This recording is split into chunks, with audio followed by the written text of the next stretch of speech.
उपशमो सुखोति अनिच्चावत संखा उपादवयुधम्मिनो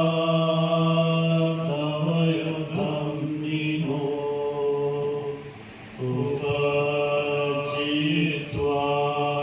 निरुज्जन्ति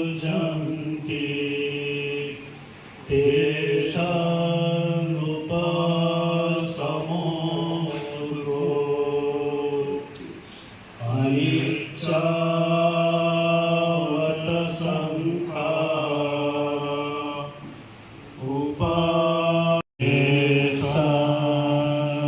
उपशमो सुखोति साधु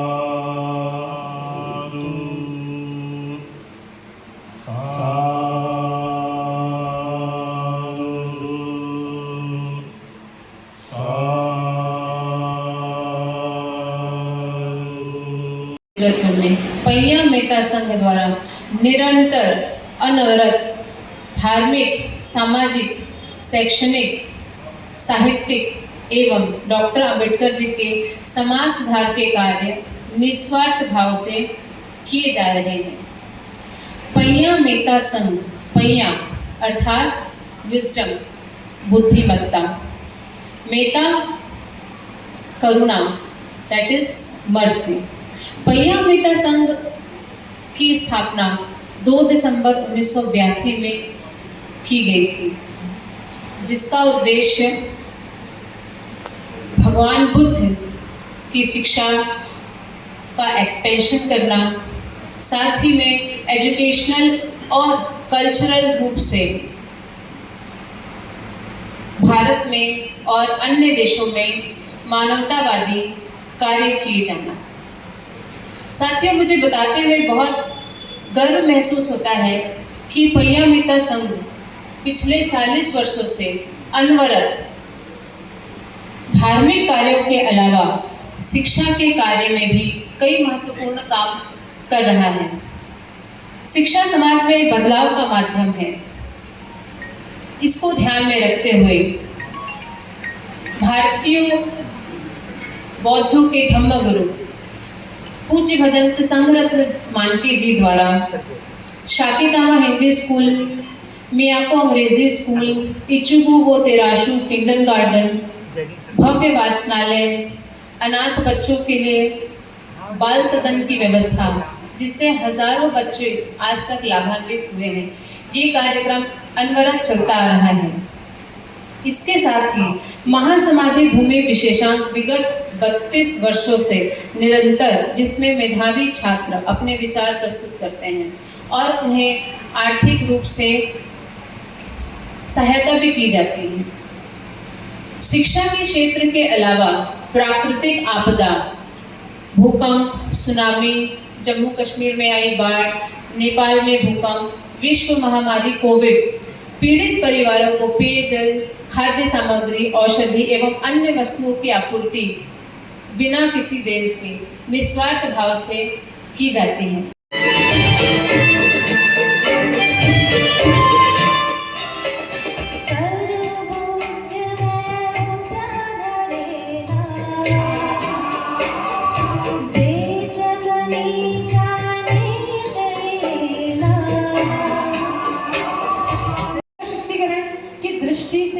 आज भी हमारे देश की स्थिति बहुत ही चिंतनीय है। किसी भी समाज की स्थिति का आकलन वहां की महिलाओं की स्थिति से के आधार पर किया जा सकता है। इस मंत्र वाक्य का शंखनाद करने वाले परम ऊर्जस्वी नेता डॉक्टर अंबेडकर जी का पुण्य स्मरण करते हुए उनके विचारों को एक एक करके आपके समक्ष प्रस्तुत किया जा रहा है। त्रुटियों के लिए क्षमा प्रार्थी हूँ।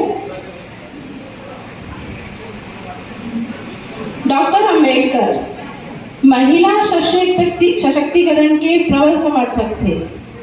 उनका मानना था कि किसी भी समाज का मूल्यांकन उसकी महिलाओं की स्थिति को देखकर लगाया जा सकता है। वे महिलाओं को शिक्षा, समानता और न्याय दिलाने के लिए जीवन भर संघर्ष करते रहे। डॉक्टर अंबेडकर का दृढ़ विश्वास था कि महिलाओं को पुरुषों के समान अधिकार प्राप्त होने चाहिए। वे संविधान में लिंग भेद के आधार पर भेदभाव के खिलाफ थे। उन्होंने शिक्षा को महिलाओं के सशक्तिकरण का सबसे महत्वपूर्ण साधन माना। वे महिलाओं को शिक्षित करने के लिए सरकारी और निजी दोनों स्तर पर प्रयास करने की वकालत करते थे। डॉक्टर अंबेडकर ने महिलाओं को संपत्ति का अधिकार, वोट का अधिकार और समान अवसर देने का के लिए संविधान में प्रावधान किए। उन्होंने हिंदू कोड बिल पेश किया जो महिलाओं को धार्मिक और सामाजिक अधिकारों के मामले में पुरुषों के समान अधिकार प्रदान करता है। अंबेडकर जी ने महिलाओं को समाज में भेदभाव और शोषण से मुक्त करने की बात कही, बहुत बड़ी बाधा माना। उन्होंने महिलाओं को जातिगत भेदभाव के खिलाफ लड़ने और सामाजिक समानता प्राप्त करने के लिए प्रोत्साहित किया। डॉक्टर अंबेडकर के इन विचारों और कार्यों ने महिलाओं के सशक्तिकरण में बहुत ही महत्वपूर्ण भूमिका निभाई। उनके विचारों से आज भी प्रेरणा मिलती है और महिलाएं अपने अधिकारों के लिए संघर्ष करती हैं। 1942 में नागपुर में आयोजित अखिल भारतीय वंचित वर्ग महिला सम्मेलन में उन्होंने महिलाओं के उत्थान और सशक्तिकरण पर अपने विचार व्यक्त किए। आइए जाने डॉक्टर। वे नहीं चाहते थे कि जो हम देश की जो हिंदू रीति नीति है उसमें कोई छेड़छाड़ हो, लेकिन नेहरू जी का यह कहना था कि यदि इस देश को प्रगतिशील बनाना है, इस देश को विकसित बनाना है, यदि हमको नए संविधान गढ़ना है तो नए संविधान के साथ साथ इस देश के महिलाओं को भागीदारी देने के लिए जो हमारे देश की जो जड़ता है इसको खत्म करने के लिए हिंदू कोड बिल की नितांत आवश्यकता है। और इसी तारतम्य में वे कोशिश कर रहे थे, लेकिन उस समय के नेताओं के दबाव में नेहरू जी हिंदू कोड बिल को अंतरिम सरकार में प्रस्तुत नहीं कर सके। 1952 में प्रथम आम चुनाव होने वाले थे और आम चुनाव से पहले भी बाबा साहब डॉक्टर भीमराव अंबेडकर जी ने नेहरू जी को ये बार बार ये कहा कि आप हिंदू कोड बिल के मसौदे को मंत्रिमंडल में पेश कीजिए और इसको पारित करवाइए। 17 सितंबर 1951 को जब ये हिंदू कोड बिल पर एक बृहद बहस शुरू हुआ, 17 सितंबर को हम सब हिंदू कोड बिल दिवस मना सकते हैं। 17 सितंबर जब 1951 को ये जब प्रस्तुत हुआ तो इस पर बहुत विवाद चला संसद के अंदर और संसद के बाहर। तो उस समय एक रामराज सभा के जो अध्यक्ष हुआ करते थे करपात्री महाराज, करपात्री महाराज ने इसका बहुत ज्यादा विरोध किया था। श्यामा प्रसाद मुखर्जी ने भी, मेरी बात यदि गलत लगे तो आप गूगल में सर्च करके देख सकते हैं, यह बात चित्रा सिन्हा ने अपनी किताब डिबेट पाट्रिचेरी में भी इस बात को लिखा है। उसके कुछ अंश मैंने पढ़ने का प्रयास किया। तो संसद के अंदर यहाँ तक कि जो उदारवादी नेता थे, भारतीय राष्ट्रीय कांग्रेस के जो उदारवादी नेता थे, वे भी इसके विरोध में थे, चाहे वो वल्लभ भाई पटेल हो चाहे राजेंद्र प्रसाद जी हो, लेकिन कोई इस पर सहमत नहीं थे। तो जवाहरलाल नेहरू को ये डर था कहीं ये जो आम चुनाव होने वाला है इसमें कहीं हमको बड़ा नुकसान उठाना ना पड़े, और इस डर से वो हिंदू कोड बिल का मसौदा पास नहीं कर।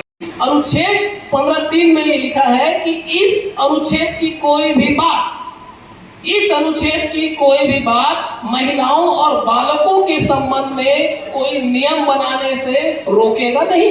यह है अनुच्छेद 15(3). अब देखिए इस 15(3) के संबंध में क्या क्या कानून आए, मैं आप लोगों के बीच यहाँ पर रखना चाहूंगा। क्योंकि आज बाबा साहब की हम जयंती मना रहे हैं तो उनके जो ये बेहतरीन योगदान है, कैसे आज हमारा समाज लाभान्वित हो रहा है, इस बात को हम आज यहाँ पर जानने का प्रयास करते हैं।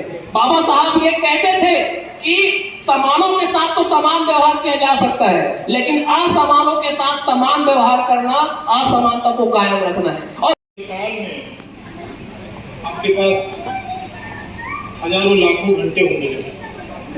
उस हजारों लाखों घंटे में से हजारों लाखों घंटे में से आपको 5 घंटा फोन बंद रखना है। इतना बात नहीं होता आपसे। आपको 5 घंटा फक्त जबान बंद रखना, इतना बात नहीं होता आपसे। पता नहीं कितने बिजी हो, और वो बिजी पना से आए होंगे तो यहाँ आने की जरूरत नहीं है। मुझे नहीं लगता यहाँ आना चाहिए। आपने जो भजे खाया, आपने जो चाय पिया, बाहर बकवास करते खाओ, आप अपने पैसे से खाओ, अच्छा भोजन मिल जाएगा, अच्छा नाश्ता मिल जाएगा, अच्छा चाय मिल जाएगा। यहाँ जो कार्यक्रम हो रहा है ये आपका पेट भराने के लिए या बकवास सुनने के लिए नहीं।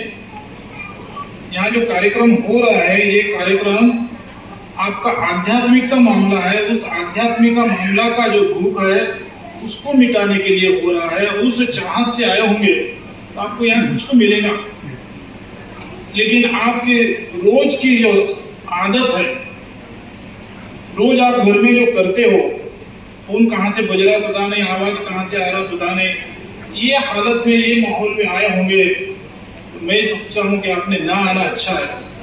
या शायद किसी ने जबरदस्त तो नहीं किया आपको क्या आने के लिए, या किसी ने आपका फायदा तो नहीं लिया कि आप आएंगे, हॉल भर जाएगा, कल पेपर में बड़े न्यूज आएंगे। ऐसे तो कुछ मामला है नहीं। जिस मकसद से आए होंगे, इस कार्यक्रम आयोजन का जो मकसद है उस मकसद से आए होंगे तो एक बार का ठीक है। अदरवाइज नाम कुछ होगा और मकसद कुछ होगा तो ना उसका कोई फायदा नहीं होगा, ना आयोजकों को फायदा होगा ना आपको फायदा होगा। आपको बेनिफिट चाहिए तो आपकी इच्छा क्या है वो मामला कुछ भी नहीं है। आपको बेनिफिट चाहिए तो यहाँ जो हो रहा है उसको कितना आप शुद्धता से स्वीकार करोगे उसके ऊपर आज का बेनिफिट है। अदरवाइज कोई बेनिफिट नहीं है। एक दुनिया में कहावत है,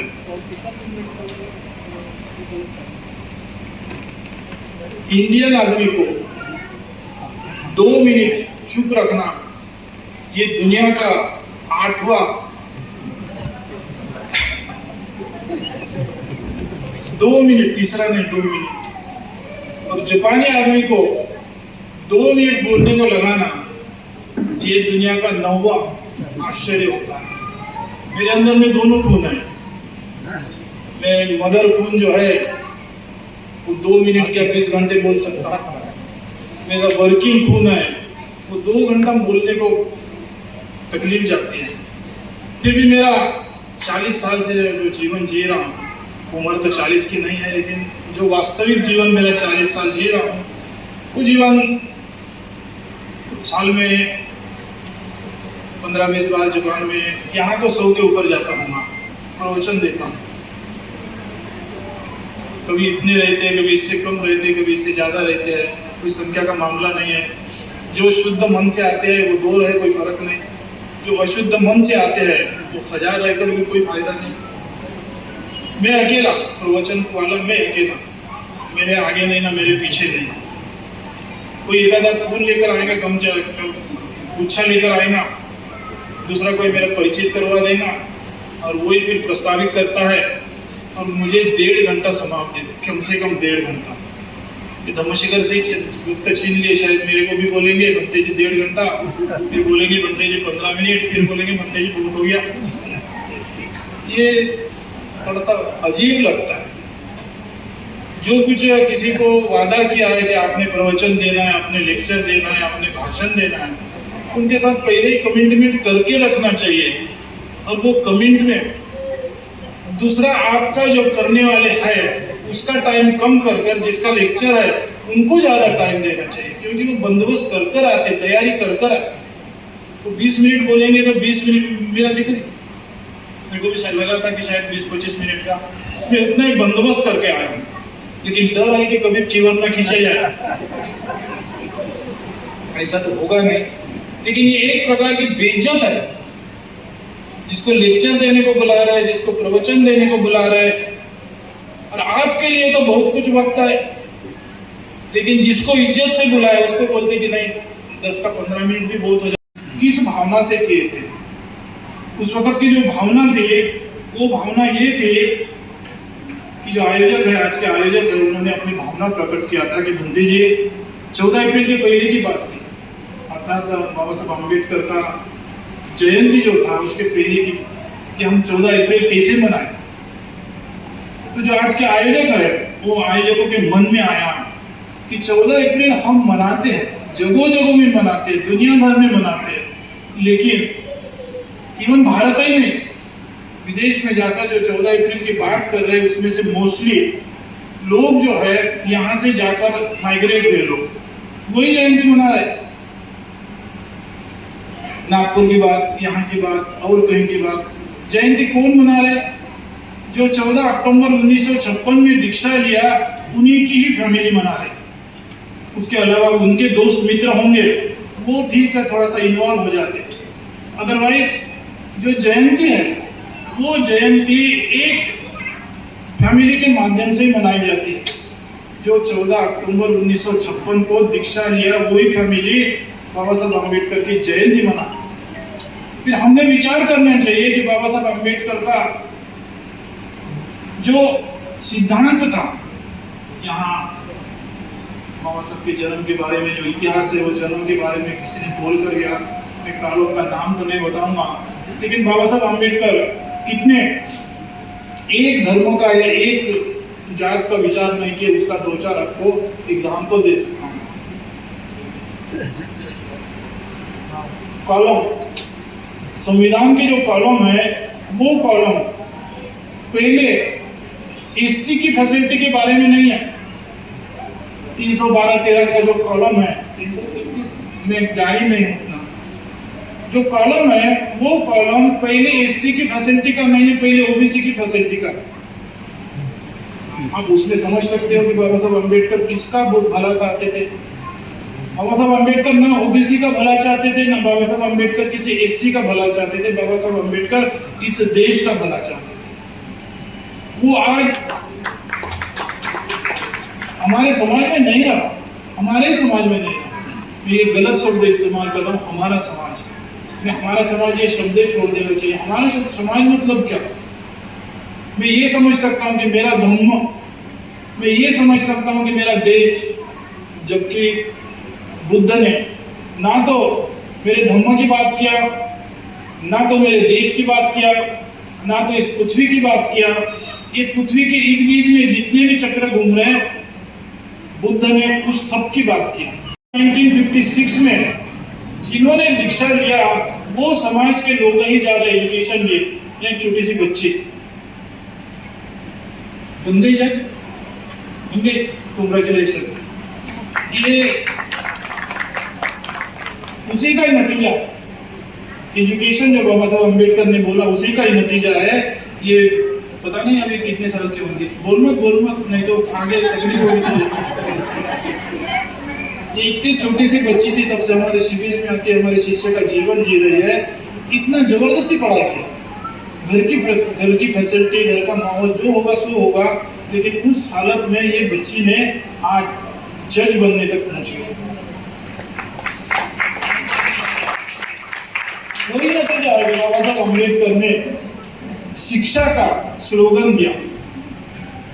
मैं इसको तो थोड़ा तारीफ कर रहा हूँ क्योंकि कल जाकर मेरा भी काम पड़े तो मेरे बाजी से बात करेंगे। लेकिन मैं शिक्षा जो किए या संगठित जो हुए या जो संघर्ष कर रहे, ये तीनों बात हम कर रहे। शिक्षा भी हो गई हमारी, संघर्ष भी कर रहे हम, संगठन भी हो गए। लोग बोलते कि नहीं, मैं बोलता हूँ हुए। शिक्षा कितना बड़ा लिए, संगठित कितने बड़े हो गए, संघर्ष कितना कर रहे। हम बाबा साहब ने जो सोचा नहीं होगा ना उतना। मैं जब भी बोला कि मैं फक्त एक ही दिन आया, इसीलिए आज बहुत दुख के साथ बोल रहा हूँ कि आप लोगों के बारे में मुझे जानकारी भी नहीं है। यहाँ तक बोलूँ कि मेरे बारे में संचालन आप किए ना, संचालन आप संचालन किए, लेकिन मेरे बारे में आपको कुछ नहीं मालूम। या आपके बारे में मुझे कुछ नहीं मालूम, क्योंकि मैं मेहमान हूँ तो मैं पैया मित्र संघ का अध्यक्ष और उस संघ के नाम से जब जारी है, लेकिन ना आपके बारे में मैं जानता हूँ, मेरे बारे में आप जानते हो। हम नहीं चाहते कि हमारे लिए कोई नाम का ही हो, काम का होना चाहिए। यहाँ जितने भी खड़ा किए, मेरा बहुत अच्छा यहाँ प्रशंसा चलती रहती है, मेरा प्रोपोगंडा होते रहता है कि बंदी जी जापान में जाकर 2-2, 4-4 बच्चे को निर्माण किए। मेरा आधा साल जापान में गुजरता है, ज़्यादा होगा। अभी कल परसों जापान जाऊँगा तो शायद अक्टूबर नवंबर तक आऊँगा नहीं, फिर 2-4 महीना रहता हूँ, फिर कब कैसा गायब होगा पता नहीं। इतना क्या बोलते, इतने छोटे पैमाने में मत बोलो। अभी जो 12-15 थे, कम से कम 12-15 का 18 तक बनाओ, बनते जी को 15 बच्चे हैं। कम से कम ये तो आंकड़ा लगाओ कि 25 बच्चे आपकी नज़र के सामने तो दिख रहा है। मेरे ब्लड वाले बच्चे कोई नहीं है, ना भारत में है ना जापान में। सुन रहे होंगे जिनको सुनना है, घर भी नजीक हो जाए। लेकिन इस तरह के जो आध्यात्मिकता से जुड़े, उनका नंबर थोड़ा सा दो, कितने हैं आध्यात्मिकता से जो जुड़े हैं वो हजारों होंगे। जो धम्मशिखर जी ने बोला 250-300 लोग हमें यहाँ निर्माण किए, वो हमारे बच्चे हैं। और उससे भी ज़्यादा पढ़कर बुद्ध के तत्वज्ञान में बोला जाएगा तो इतने 700 करोड़ जो लोग हैं, वो हिंदू हो मुसलमान हो जो कुछ हो सो हो, उसका कोई दिक्कत नहीं। हमारे सब बच्चे हैं जिन्होंने प्रचार कर रहे, कम से कम वो तो आंकड़ा बताओ, उनके के बच्चे 700 करोड़ है। मेरे लिए तो बड़ी खुशी की बात है। आम जब तक पकता नहीं तब तक कोई पत्थर मारता नहीं। बोल रहा हूँ ये कच्चे चने का झाड़ ना होते, मैं जो बोल रहा हूँ ये पक्का ही झाड़ हो सकता है। ये कार्यक्रम जो है इसका बेस बोधिसत्व बाबा साहब अम्बेडकर उनका जो विचार है उसको लेकर, तथागत सम्यक संबुद्ध उनके विचार को लेकर आज का ये सिंपोजियम जारी है। अर्थात जिन्होंने जो बंसोड़ साहब ने बहुत उनका टाइम कम से कम किया गया, लेकिन उस कम टाइम में भी हमारे पैया नेता संघ के मेंबर है, नागपुर मेडिकल कॉलेज के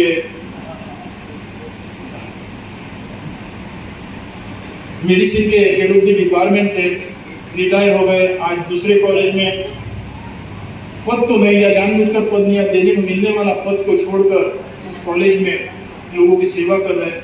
उनका अनुभव है, मैंने ज़्यादा बोलने से, मेरा अनुभव कुछ नहीं है, मैंने ज़्यादा बोलने से उनके अनुभव को हमने ग्रहण किया होता तो शायद जो 4 साल पहले हमने एक नींव रखा था कि लोग हमारे से जुड़ते क्यों नहीं। डॉक्टर साहब ने जो आप लोगों के सामने भाषण पेश किया, लेक्चर पेश किया, वो किसी बुद्ध के लिए नहीं है, वो किसी एक जात के लिए नहीं है, वो किसी एक समाज के लिए नहीं है, ये सबके लिए लागू होता है। मैंने भी मेरे जन्मदिन जनवरी में, वो जन्मदिन के उपलक्ष्य में मैंने भी अपना क्या देहदान किया कि आँख क्या न हमारा कान क्या न हमारा नाक क्या। तो ये विचार वो कहीं जाओगे पता नहीं, यहीं के यहीं आपको नरक में डालना, वो स्वर्ग के सपना बाद में देखना। ये जो अपना जीवन जो मिला है दूसरे किसी के भले के लिए आपको जीवन मिला, आप मरने के बाद तो कुछ नहीं कर पाओगे।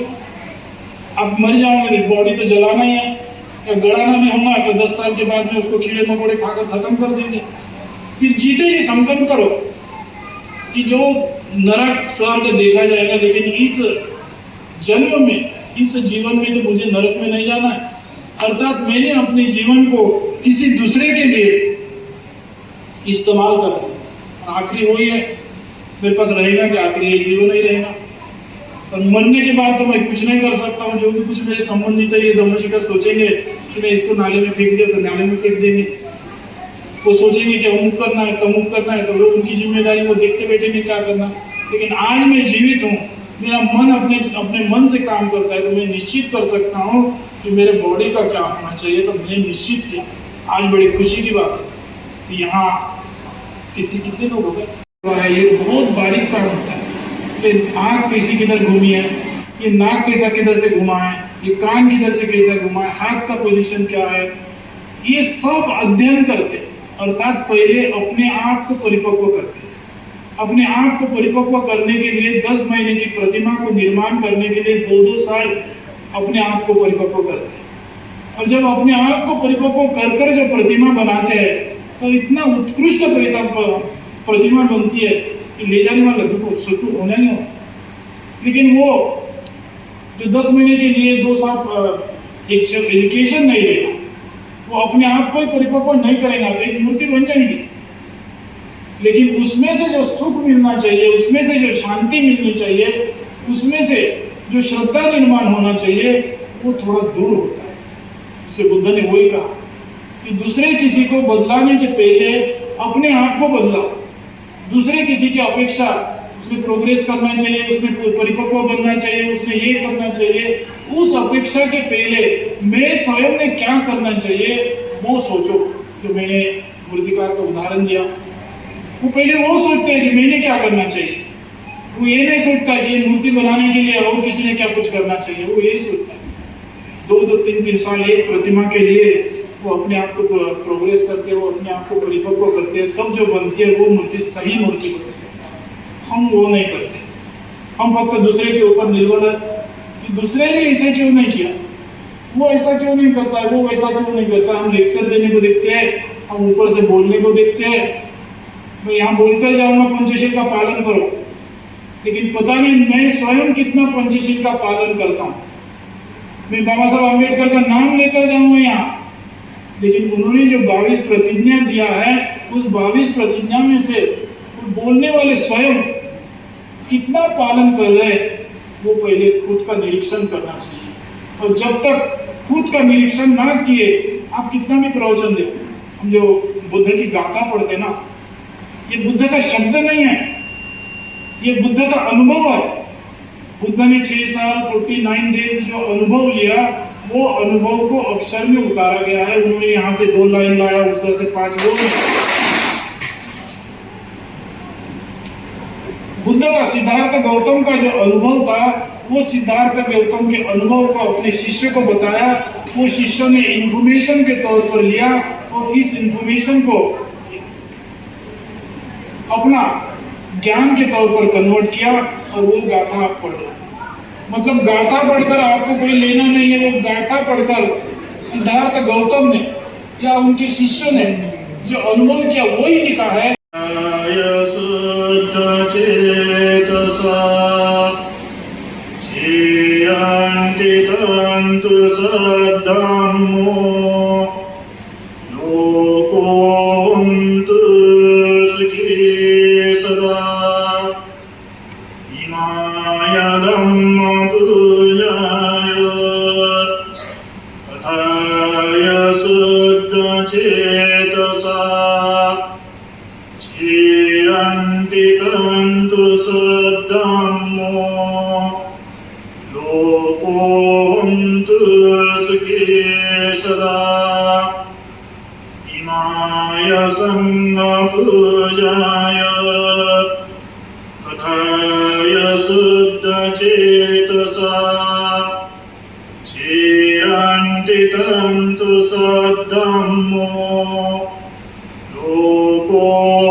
बुद्धान शासनम्